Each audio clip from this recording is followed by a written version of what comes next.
They banned Exiton? What's up, guys? YGO Strats. Not this week in Yu-Gi-Oh! As much as it is the goddamn ban list. Huge changes this time. They've Clifford Kunschafted this entire format. And if you don't understand what it is I just said, just look up Clifford Scout and look at its German name. But real quick as I can, I'm going to go over what's on the list and then go over the whys and why nots and all that fun stuff. So, 4 cards were forbidden on this ban list.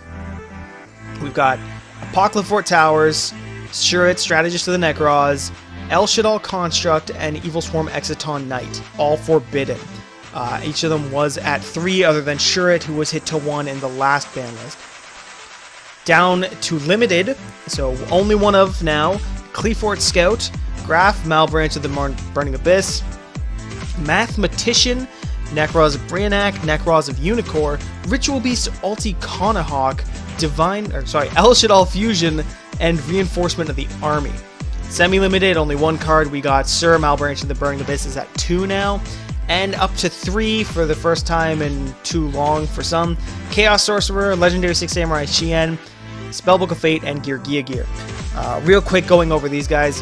I believe I said each of them can come up to 3. I don't think I mentioned Chaos Sorcerer, but Shien, Fate, and Gear, I'm pretty sure I said can come back up. Definitely Shien and Gear. The decks aren't doing anything. I promise you they won't do anything now. Particularly Shamurais, because they are a sham now without their Rhoda. But hits to Burning Abyss, we got Sir down to 2 and Graf down to 1. I mean, Burning Abyss has been tearing up stuff in the OCG, so if they get Beatrice here, maybe it'll recover from it, but I mean, they're still going at full force with their tour guides and full of each, but Graf obviously stops the bringing out from the deck, which is great just because it makes you... It opens up essentially every play in the deck because you can bring out whatever you want to put into the graveyard later. And then Sir obviously stops the, looping of things, bringing it back from the graveyard. Ultimately, what it means for Burning Abyss players is you're going to have to put more thought into what you're doing to make the pushes for game a little more worthwhile. Tour Guard into Graf is going to be the ideal opening play because they're both at 1 now, more or less.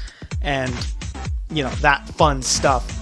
Hits to Teller Knights, who I think I said are going to avoid the World's Curse. They fucking did. Can't believe it. Rhoda was at 1 when they won Worlds, and now they've got it down to 1 with no other hits to the deck. So Teller Knight players, enjoy. You still get to do your shenanigans that involve Deneb, Altair, and Trevor.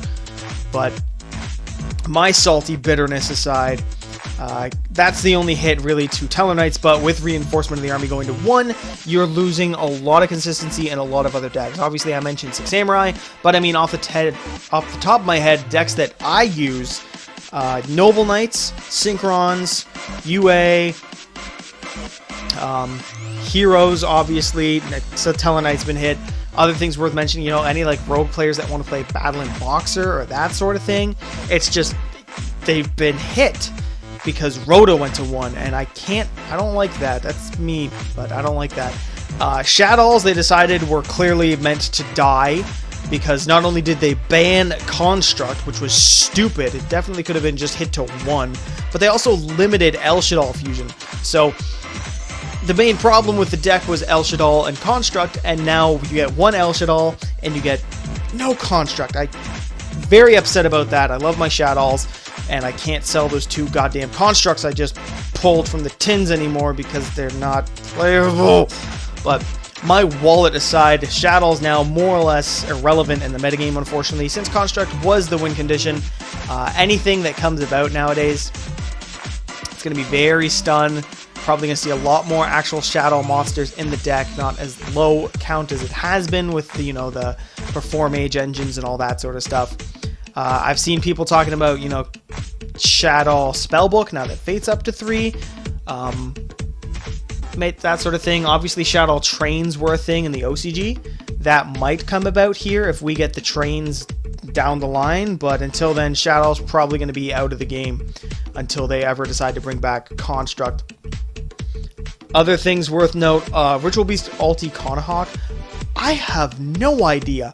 Have they ever, won I mean, don't get me wrong, they did very, very well in World Champions.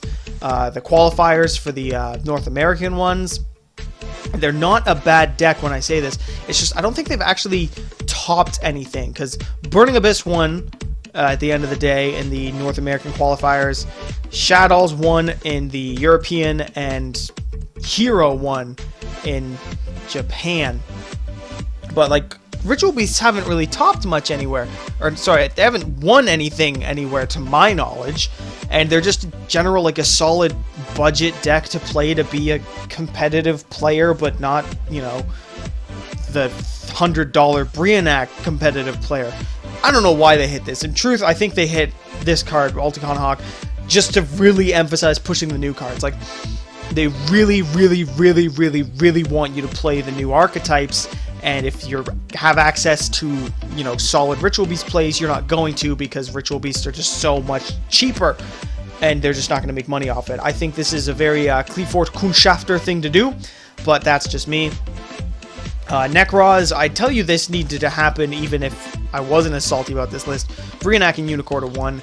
It's basically going to be a lot more thought put into your plays, and again, pushes are going to have to be more, you know, making sure, like, you're gonna have to really secure games with your pushes. You only get 1 recycle with your Brianak.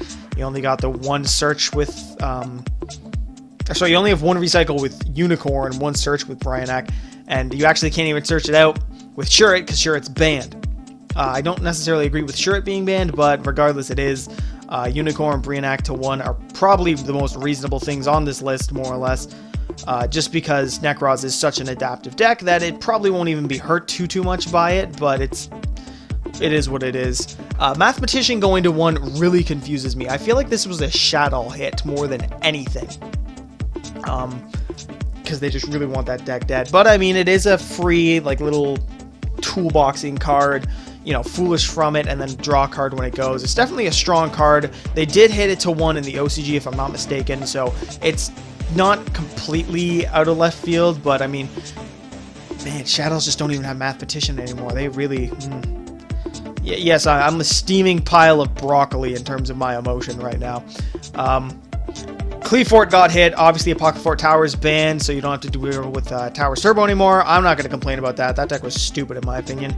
To play yourself and to play against, it wasn't... just spend the entire turn just the towers, and then, you know, the next turn towers, and then the next turn you probably won at that point, but it is what it is. The big thing is Cleefort Scout going to 1.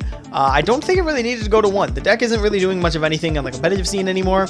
Sure, it sees play, but it's not topping. Necroz and Burning Abyss and Shadow are more prominent than that.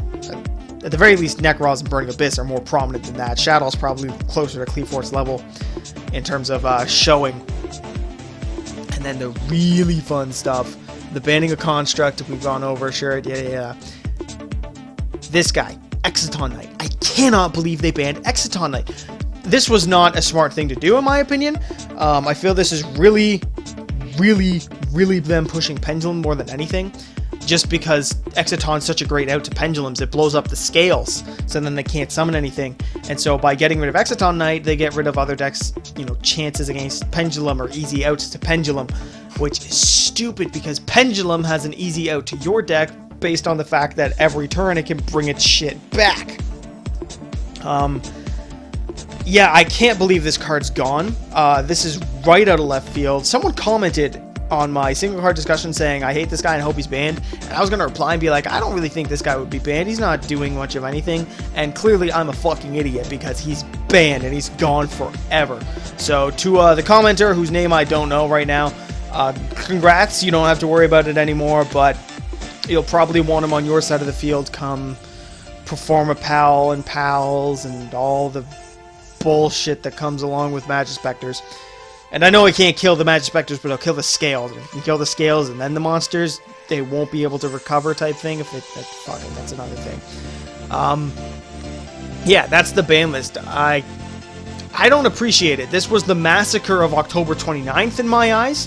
I don't think we've seen this big a change in the metagame since the September 2013 ban lists.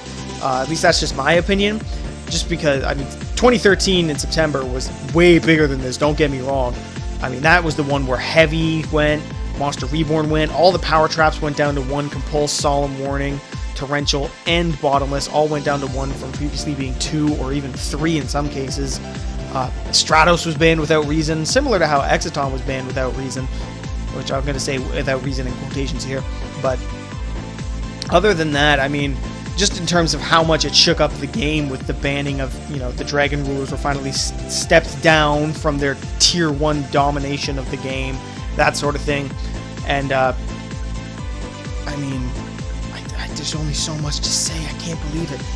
In terms of what the meta is going to look like, I just made that video a few days ago about how, you know, it's going to change. You're going to have your shadow and stuff, but also you're not going to have shit like that. Cosmo, I don't even want to look at the price of Farm Girl right now. She's probably through the fucking roof, along with Archfiend Eccentric. So if you didn't get it yet, sucks to suck. I hate to say it, but you're going to see a lot of this nonsense with Apex Avian and Perform Pal Magicians, that sort of thing. Magician Pendulums are going to be a deck for a while. Perform Pal is going to replace them once we get all this stuff, but they're going to be splashed in. Other things to fear are obviously going to be the Magispector, like I said. Norden wasn't hit, along with Instant Fusion. Don't try and explain that one. Don't rationalize that. So that nonsense is going to exist with Ptolemaeus, and more importantly, this asshole known as Cyber Dragon Infinity. And Mermail might see a comeback, so this might be the budget deck.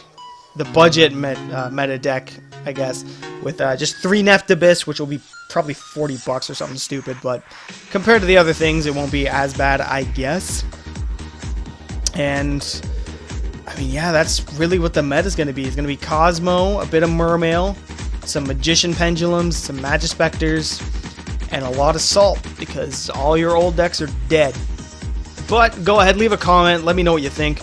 Am I overreacting with my, you know, Exciton's dead and this sucks, guys, and all that fun stuff? But yeah, that's really all there is to it. Leave a comment. The ban list is out, and I need to go cry over my Exciton Knight and my Construct. And to all you Ulti-Conahawk players who thought you were safe, this is the reminder that nothing is ever safe from Co Money's grasp. This has been YGO Strats. We'll see you next time.